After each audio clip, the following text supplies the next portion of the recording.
Hello, everybody. It's Mary Alice here, and I am a story activist. That means I love working with the power of stories, and I'm especially interested in how stories work on us and between us and to us and through us and all of that kind of stuff. And I'm also very interested, the activism part comes around the idea that it's the stories you decide to activate that are really important, what you pay attention to seems to, number one, have more value or become more valuable, and number two, there seems to be more of it. So whatever we focus on in our storytelling is dramatically important for what we experience in the world. And today I want to talk to you about a really amazing experience I had with a client doing a merger.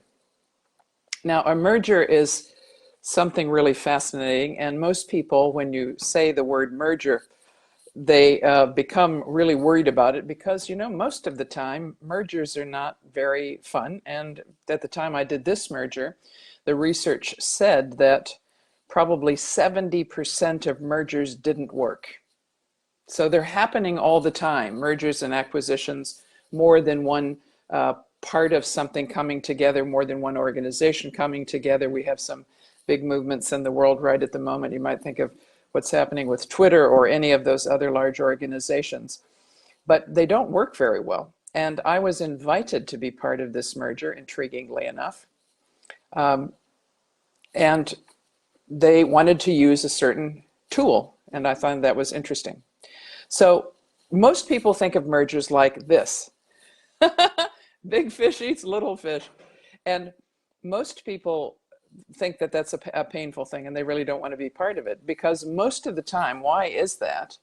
A merger looks like this. People are always focusing just on the nuts and bolts. How do we make these two organizational structures fit together? How can we make these two parts like a seamless whole where all the financial structure works and all the IT works and all the people are moving forward and making the organization a lot of profit? That is interesting, but there's a problem with that because, hey, what about me? What about the people side of a merger? How do we actually help that to be effective and to work well? So what if a merger actually looked a bit like this? It's two energies coming together and creating some wonderful offspring and, sort of new progeny along the way. It could be two birds going along together or two energies coming together. In fact, the merger that I worked on became that as a theme. But a merger could also be things come together to create new potential and new life. So how could that happen? That's an interesting question.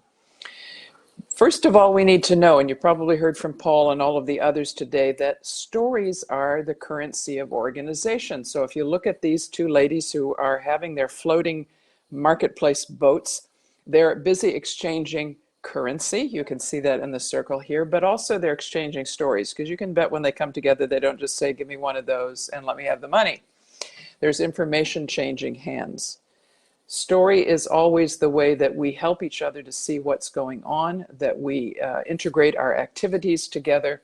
And in fact, when I worked on this particular project, I was quite aware that from an HR point of view, you call it line of sight. I need to know how my part of the organization fits into the rest of the picture, because if I don't, then suddenly it becomes meaningless. I become somehow distanced from the main purpose of what we're doing, and after a while that leads to a lack of motivation, a lack of commitment, a lack of what we're doing.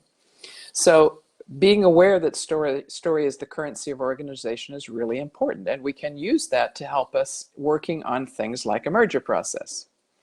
So the merger I worked on was between telecom and telecom's branch called Telecom Advanced Solutions. These were the people that went into your organization and they actually had a look at your communication systems. They gave you the whole package from mobile phones to landlines to everything else, and put all of that communication package together. And a bespoke organization called GenI, which was really a technology rich organization that had the high-end type of products that people were looking for in the communications area. So telecom bought Gen and wanted to put it together with Telecom Advanced Solutions to create a new organization. And they said at the time, we want to create a pinnacle business. We want to create a business that's at the top of its game.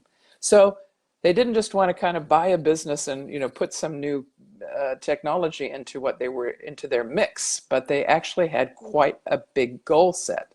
They said their goal was this: to create a new organization with the passion, people, and commitment to be the largest and most preferred ICT services, that's information communications and telecommunications services organization in New Zealand. So this was a merger that happened in New Zealand, and among the top ICT service organizations in Australia.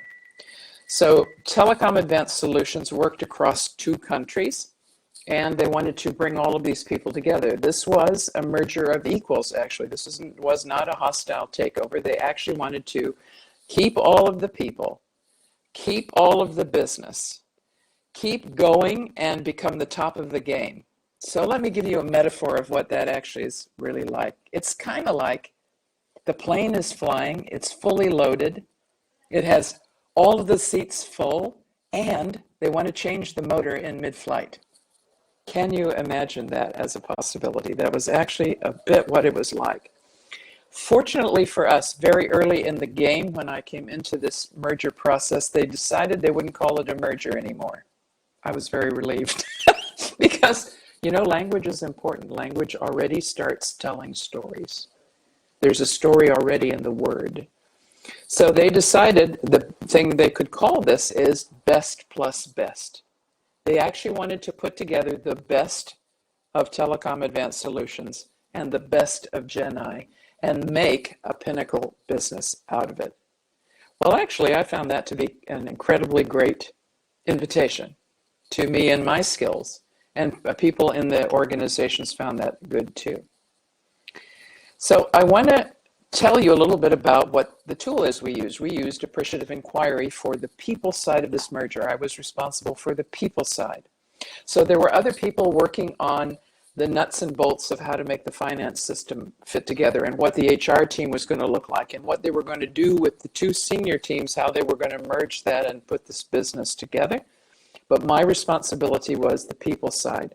So if you can think metaphorically also of us building a house together, then those other parts of the merger team were the people putting together the framework for the house, the foundations for the house.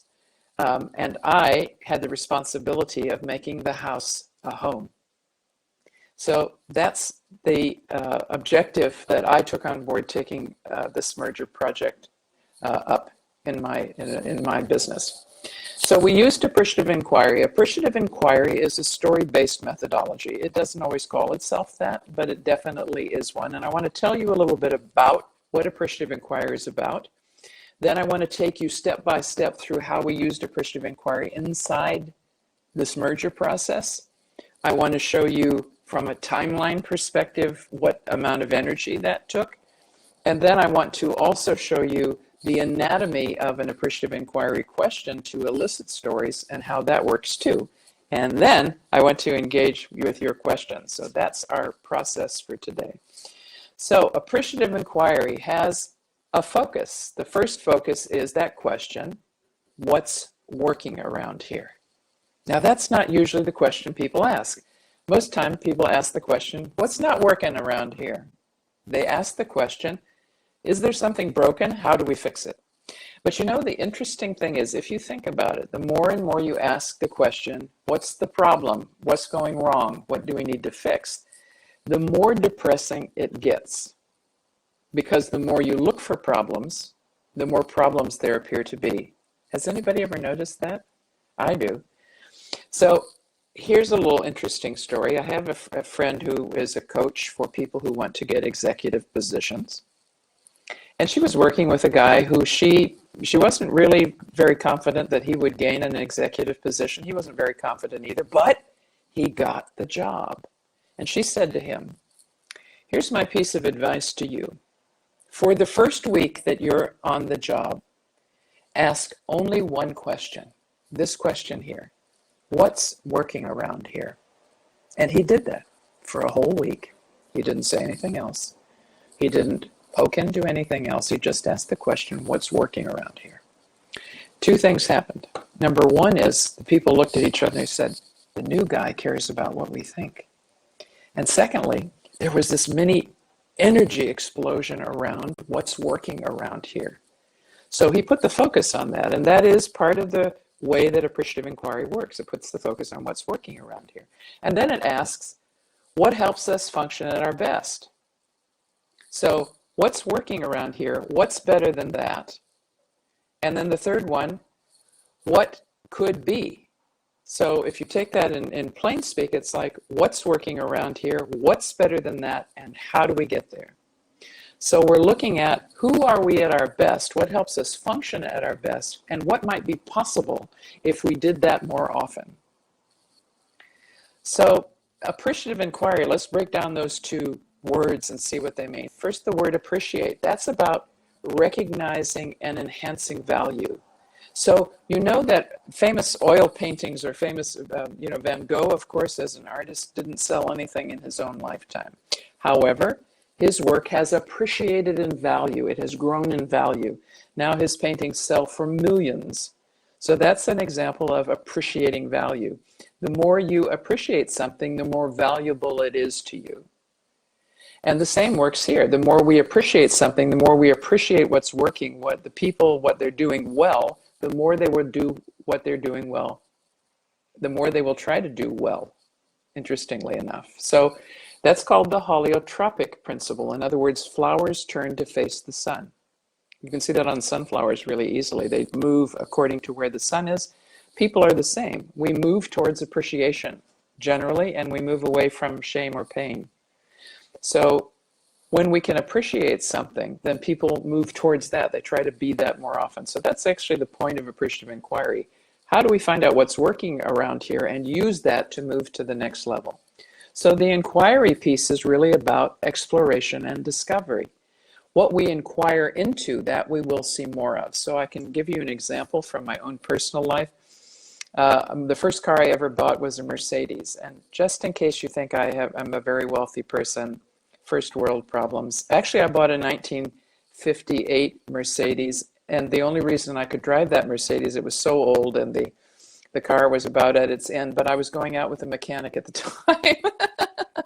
I used to drive that car around New Zealand and people would wave at me and I was wondering why they were waving. And I realized that I had joined the very old car club and this wave was, wow, I see you're still on the road. Woo! But I suddenly began to notice how many old cars were out there and I had never seen them before. That doesn't mean they weren't there. That simply means that the reticular activating system, which is here in the brain, which is good for noticing patterns, suddenly became aware of a pattern that it could begin to see everywhere. So the same is true with problems and with possibilities. The more problems you notice, the more problems you will see. The more possibility you notice, the more possibilities you'll see.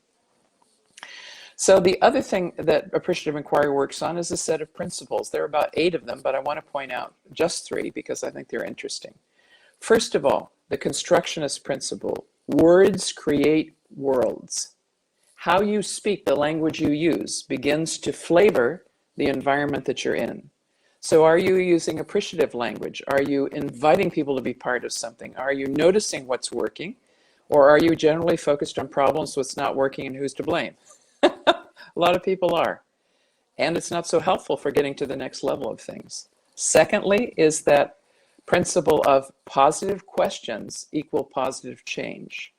A question is already an inquiry into the system or an intervention into the system. If you can ask a powerful positive question, the system will begin to move in the direction of that question if it's compelling enough. Because our brains are wired to want to answer a question we find compelling. Just like we pay attention to stories we find compelling, it's the same with questions. The positive question, a powerful, compelling question, will begin leading people in a certain direction. It opens new doorways. And the other one is the principle of enactment. That means act as if, act as you mean to go on. So part of the way of working here and part of what I did during this particular project was to help people operate in the way they wanted to be in the end. We wanted to make sure that people from the two different organizations treated each other like family, like they were just part of each other, and that's how we began working. And we began to show them we can work anywhere, in any context, and we can work together. So that was part of the principle of enactment. So what does that look like in real life, from a form point of view? It starts out like this. Appreciative Inquiry works on what's called the 4D model. I want to add 2 other Ds to that just to help you understand this. So the first one is define. We want to make sure we have the mandate. The who, what, when, where, and how. We have the mandate to do this work. And we got the mandate in this project. We got the mandate to use Appreciative Inquiry, and we got the mandate to use it fully to be the people part of the process. I worked on this project for 5 months full time. That doesn't mean you have to do that, but rather that shows the commitment the organization was willing to go to in using something that was very different from its organizational culture and context. We were very, very different, and we had to work that so that it fit within the wider telecom that we were part of. Secondly, in the define process, we create what's called an advisory team. Some people call this the pilot group. So it is a cross-section of all of the different dynamics within the system. It's put together so that you have the possibility of understanding how the system works from a variety of different perspectives. And you can get a grip on the system, and that anybody within the system can look at this group and say, hey, I see somebody like me. So we had people all the way from personal assistants to the chief financial officer, who was part of our group and declared to the rest of them, I am also a member of this group. I'd like you to treat me as if I'm an ordinary member here. And that was invaluable for us to have a link into the senior team, somebody who could say, this group is doing what it's supposed to do. I trust them, and I want you to trust them too. And by the way, they need the budget. Please sign off on that. But we had people from every part of the organization, and they were the ones who actually set the parameters for how we were going to work. The second part is the discovery part. So this is where we dig into stories of what's working. We look after the themes that have been set up by the advisory team, and we gather stories about those and look through those stories for the conditions of what made something possible so that we can use those to move forward. And that's what also helps us to define what's called the positive core. What the organization is at its best, that's the positive core. And when we can define that, we know our unique proposition in the marketplace, and we know our unique employee value proposition. Then we have the power to move forward into the next segment of this, which is called the dream segment. That's where we ask ourselves, and now what? We know what's working, so what's better than that? What can we do and see together that we couldn't see before? The third part of this 4D cycle is called the design part. This is where we begin to set stretch targets. We begin to define how and where we can start putting some ground underneath our dreams to make them possible. So this is the place where people actually begin working on the parts of the system that are open for them to work on. So you might say within any project, hey, this is the part we're going to work on, and this part out here, the legal structure, the way that the organizational structure is set up, those are not things that are open for discussion, but all of this stuff that's over here is. So it's very important to know what your mandate actually is. And then the last part of this is making the plan. How are we going to take action? Who's going to do that? What's our deadline and our timelines? And then we also added this piece specifically for them, the deliver piece. This is where people take action. So if you think about the telecom context, you can probably imagine my client saying, I recognize 2 words out of this, define and deliver. What does the rest of it mean? And this is where I have to become a translator, and you might have to too, to help the organizational structure understand how you're going to work with this. So let me show you how that works actually in real life. So let's get real specific about how this worked inside of the telecom structure. First, we had a conversation between the 2 senior managers. One, we did an appreciative inquiry with them. And the 2 of them, we asked them, when you look back on your career, what was your highlight day? And they surprised each other by naming the same day. They named the day that Gen I had been sold to Telecom Advanced Solutions. And they looked at each other with incredible surprise that they had both named the same day as the highlight point of their careers. And we also really got the firm underscore of best plus best. We are intending to be a merger of equals and make the best possible organization by merging these two. And that gave us a strong foundation to move forward with a positive mandate. Then we chose the advisory team. It turned out to be 27 people. We had 2 countries to deal with, 6 locations. We chose people from geography because of gender, because of influence, because of their function, how long they'd been part of the organization, their outlook. We wanted to choose some people who were cynical, because if you have everybody who's totally positive, then do you really believe them? You want to have somebody who's cynical in there so people go, well, if he believes it, it must be true. So you need a variety of outlook on the situation. We chose people because of their seniority and where they were in the organization, so that we had a range of that. We really looked at ethnicity because we had a number of ethnicities. We looked at role. We looked at all those things. It's kind of like a layer cake. That's why I chose that image. So the advisory team then got to work. They started out by doing an appreciative inquiry themselves, and their core question to each other was, what makes a great team? So we gathered stories from them about excellent teamwork and managing transformation and change, so that they could really see what conditions help that to happen and embody those. Then they also named the themes that we were going to have a look at. So I asked them the question, what would this organization have to be like for you to get up in the morning and go, woohoo, I'm going to work? And they said, if we were to be at the top of our game, we would need 3 things. We would need irresistible leadership. So just have a look at that in a moment. That's not just leadership. That's not excellent leadership. Irresistible leadership has a quality to it that's really like, ooh. In fact, those are the 2 things you want to use. You want to use these 2 ways of looking at these themes. You want the ooh factor. Ooh, I want more of that. And you want stickiness. In other words, I can't get that out of my head. What does irresistible leadership mean? That's really what you're looking for when you're looking at themes. So they said irresistible leadership, passionate people, and raving fans. That means people, your clients are so convinced of your services that they sell other people your services for you. They are your raving fans. So these are the things we started to inquire about in the system. And they named themselves the fusion team. In other words, 2 energies come together and create a more powerful energy. So that's kind of cool, fusion. That was the name of our project, and they were the fusion team. In the discovery phase, we decided, and there's no scientific proof of this, but every organization I've worked with has said, if 1/3 of the people are actively involved in something, you will get traction on the rest of the system. So we ended up engaging 27% of the people real time in doing one-on-one interviews with each other and working on the results. And we did that by hosting what we called fusion forums. So we had up to 50 people come together at one time, hear about the merger process, ask their important questions, interview each other, one-on-one interview, about 45 minutes in length each way. That might sound like a lot of time. These were about 4-hour fusion sessions. And then work together to define what they had found out in the stories. And then we shared that with the rest of the organization. And we had a real-time line to the chief executive who got named. I joined this project, I think it was about like the 20th of June, 21st of June. And the senior team got named in July. So we were working without knowing who the senior team was for a while. But once the chief executive got named, he began personally answering questions and hosting a call once a week for anybody who had questions on the merger. So it was quite a personal focus.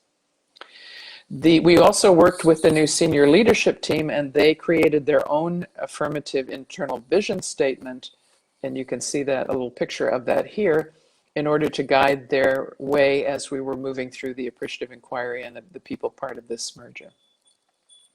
So we also, during the time that this was going on, and the fusion forums happened in 17 times, about 17 times 50 people in 6 different locations. We also did stakeholder interviews, and we did benchmarking interviews. We looked for organizations in New Zealand who had irresistible leadership, passionate people, and raving fans. And we went to find out how they did that. And that was an incredible motivation for the team and brought new energy into our system. We learned after 27% of the people participated that our metaphor was moving from firefighter to firelighter. So not just putting out all the fires that they experienced, but actually being the innovators, the creative people. And just to give you an example of what this was like, the total system was 1,410 people. That's the two organizations. They had 30 different buildings and multiple levels on each of those buildings in 6 locations in 2 countries. So that's what we were working on. So then we went into the dream phase. So we took all the information that we got from 27% of the organization and we went to a summit. We had a 3-day summit with 215 people, 215 people. And we did the same process again. We looked at everything we had gained through the discovery phase, and we asked people to interview each other and work with their stories again as a group of 213. We also decided the internal vision statement and the tagline for the brand together. So those were the things that were open to us as a mandate. Jen, I was already positioned in the outside world as to what it would be, but we got to decide who the group was going to be together and how that would sound to the outside world. And that was incredibly motivating to people. We had a cross-section of the organization. We did design statements during the design phase at the summit, and out of that came 17 innovation teams, which were connected, each of them to senior leadership as their coaches to make sure that the project came through and had all of the prerequisites to actually be a good project for the organization. So here are some of the things that we did. We had an open space where people actually were allowed to vote on all of the topics that were put forward. That's where these 17 innovation teams came from. And one of the most important ones was this thing called Jedi Street. How do we all live on the same street even though we're not on the same location? Fascinating idea. So this is what the timeline looks like if you look at it just as a timeline. I started in June. August was when the fusion forums happened. We started to do the stakeholder interviews, the benchmarking interviews. And we also supported the work streams. The other work streams also had support from us in doing appreciative inquiry along their topic areas. We supported them. And we also engaged in some work stream inquiries to help them also operate in the same way that we were building the people side. Here's the summit that happened in October. And we did the full 4D cycle within the summit and focusing really on dream, destiny, and dream, design, and deliver. And then those 17 teams came out and had 6 weeks to work with their senior leadership coach to then present to the senior leadership team to get funding. So in November is when I left this project, and it still kept going on. And how I count success, besides the fact that the senior team told me that it was incredibly successful and the CEO told me we couldn't have done it without you, was the fact that about 2 years later, I started running into people who were still part of Gen I, and they admitted to me that some of them were quite frustrated and irritated that they hadn't been the ones selected to go to the summit. They said people came back from that so enthused and motivated, walking 10 feet off the ground. I wondered what you did to them, and I was so annoyed I wasn't there. So, you know, when something has that kind of longer term effect, it's a positive follow-on from what you're doing. So an appreciative inquiry interview has a particular anatomy. I just want to show you one question to show you how a question can elicit a story. And I'm, able to entertain other questions about how do you build the interview guide, but just to give you a little bit of a snapshot of how that works. So every particular piece of an interview guide is built from real stories. We use the stories from the advisory team to build the questions pertaining to irresistible leadership, passionate people, and raving fans. But here's an example of a question I used for the advisory team. It's called the personal high point. So the first paragraph there is called the lead-in. It's a way to focus somebody's attention on some of the stories that they're carrying. If you ask somebody, tell me everything you know, they usually can't do it because they don't know what you're talking about. You have to focus in order to find the stories. So this says, every so often a high point or peak experience comes along. Maybe you remember the feeling of exhilaration in achieving something big or having something come together in the face of many challenges. Peak experiences are often talked about as being in the zone. Everything seems to flow. When you're at your peak, you have more energy, more ideas, and everything seems possible. Okay, so there's the setup. Have I had any of those experiences in my life? Now I'm going to get to the specifics of this question. Tell me about. So tell me about, take me to a moment. These are phrases that lead to a story. You notice we don't say, tell me a story, because people go like, what's a story? But I know about my moments. I know about my experiences. I may not know that I hold my experiences in story form, but they're in there. So when I have somebody say, take me to that moment, then I'm going to take them to the story in my mind. That's just what happens. So it's a good thing to know. Tell me about a peak experience or high point in your professional life with Jenai or Taz, a time when you felt most alive, most engaged, and really proud of yourself and your work. And then I'm going to ask, these other little points are ways to help trigger people to think further about what you're asking about. So these two other points are, what were all the contributing conditions? What was it about you, the situation, the people, the activity, etc., that enabled such a win? Autumn, can I just ask if I'm still online? I seem to have frozen. Can you hear me?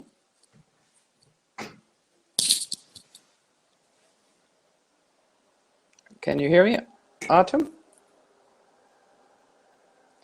Just checking. Yes, we can hear you loud and clear. Good, because my video is frozen. I just worried about that. Okay, so Doing great. So the situation, the people, the activity, what was it that enabled this win? And suppose this peak experience were replicable, meaning we could do it again. Suppose we could do something that would enable that peak experience to happen over and over again. How could we make that happen? What we're doing here is we're trying to point people towards saying, what is it that made that work? Because if we can find out those things, we can do them again and again. So when somebody says to me, oh, we have great team meetings, I'm like, really? How do you do that? Do you sit down? Do you stand up? Do you have muffins? Do people get coffee? What is it that makes it a really good meeting? Do you have a good agenda? Because if I know those things, I can put those things together to help me have a good meeting too. So there's what an appreciative inquiry question looks like. What are some of the learnings that came out of this project for me and for us? Number one, have a clear mandate and ask a bigger question. Most of the questions we ask are transactional questions. How much does that cost? Who's done this before?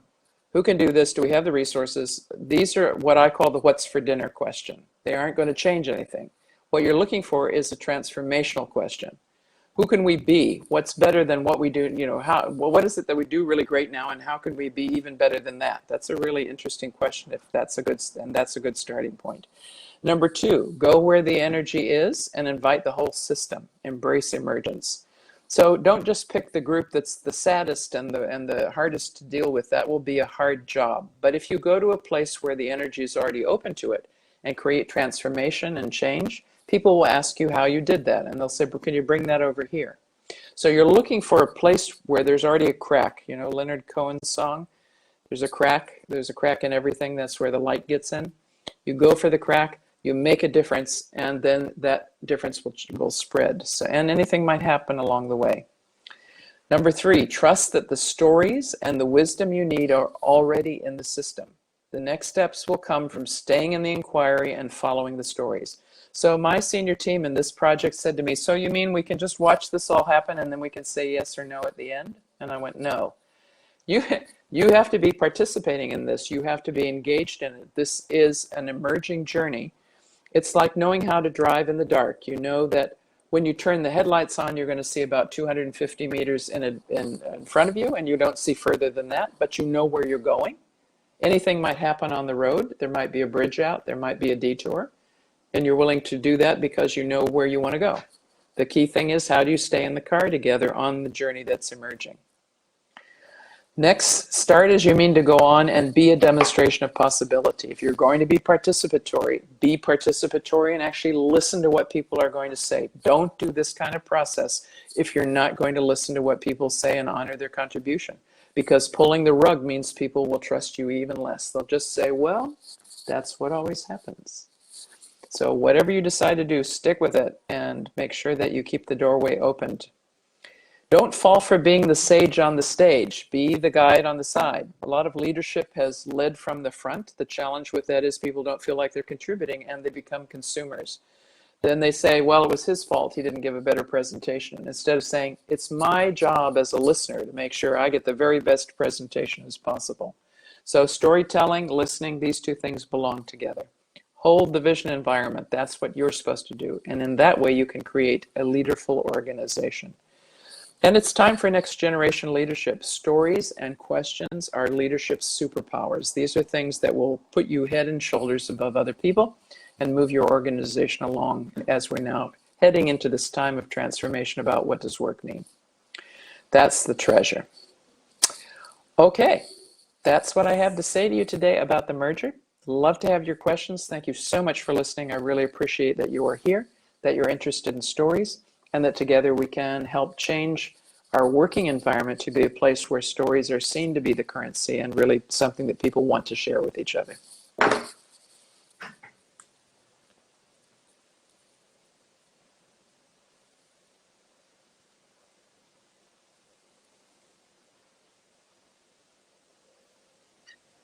That was awesome. Thank you so much for taking us on this wild ride on appreciative inquiry. I love how you've shown that it's a really story-based methodology, even though they don't call it that way. Yeah.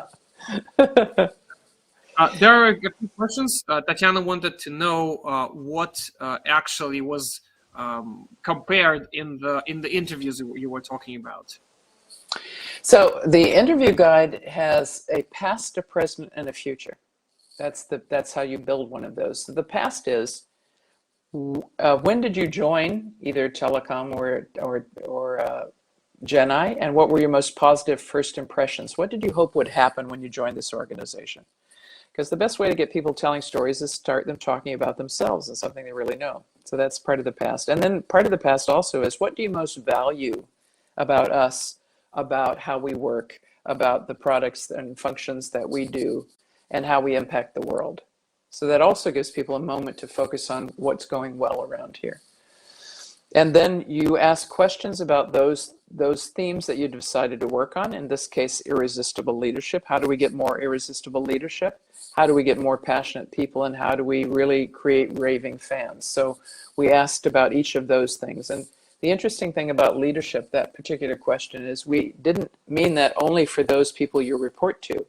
In our question, we asked, where have you experienced irresistible leadership? And that might be someone you worked to, someone you worked with, like someone who's a peer, or someone who works for you. Like it might be somebody who reports to you who's an irresistible leader. So that makes people think in a variety of different ways. In fact, when we came to the summit, I remember I remember this moment when she stood up and she said, I never thought of myself as a leader, but now I do. And I was like, wow, it works, She suddenly, when I don't have to have the leadership title, I realize I can take self-responsibility. So we have that. And then the future bit is, if you had 3 wishes for this organization, or you had a magic wand and you could wave the magic wand, what would you wish for? And what are some steps to take us in that direction? So that's one thing. And then we also said, pretend we're on the cover of whatever magazine is really most important to you. And they're telling a story about us being the best place to work in the whole country. What did we do that got us there? This is 5 years time down the road, like it's 5 years from now. What did we do that got us to that moment of being seen as the best? So that's called a future backwards. When my brain has to think from that moment backwards, I have a different ability to create a story than when I have to create it going forwards. What do you see in the future? So that will literally storify the future. Exactly. We're co-creating the future together. That's the cool thing. Lovely. Thank you so much. Tatiana says big thanks to you, and she said that your talk is just like a guide because she's about to unite 2 groups in her own audience, especially the 4D. So, Tatiana, you're welcome. Mary Alice, we still have 1 minute. So yes. if I dare ask you to stay and answer the rest of the questions in the chat or in our Telegram chat, we actually have one for the conference. this year. So my last question would be, a culture forms the stories we tell and hear and live, but the stories form the culture we live in. So what came first in your opinion, stories or culture? I really like Paul Smith's answer that you have to have the action first. So, a story, when somebody asks me, what is a story? I say it's a bite-sized piece of sense and meaning making. It's like life flows on like a river, and we take that little snapshot where we can see a beginning, a middle, and end to make sense of it. So a story is simply the sense and meaning you made of something that happened to you. And so it would be interesting if we all thought of each other as we're the survivors, actually. Somewhere in our history, people told each other stories that helped us to be the ones to be here now, interestingly enough. So I think they're both operating at the same time, almost like storytelling or stories are like a chemical reaction in the background, always happening. Yeah, so I'm a Gemini, so I'm likely, when somebody asks me, would you like cream or yogurt with your cake? I'm likely to say yes. So I'm thinking they're kind of happening at the same time. But somewhere along the line, one of us survived the saber-toothed tiger, and we lived to tell other people about it. And then we had a culture about how to stay safe around the saber-toothed tiger. Awesome. Thank you so much, Mary Alice. It was lovely, just like always. And this year, especially this year, thank you so much for being here, despite all the things that are happening to the world right now. We really needed you here. Thank you so much. Thank you. I'm so glad to bring my energy to this. Thank you for this initiative and invitation. Thank you so much. Guys, let's share our fires with Mary Alice.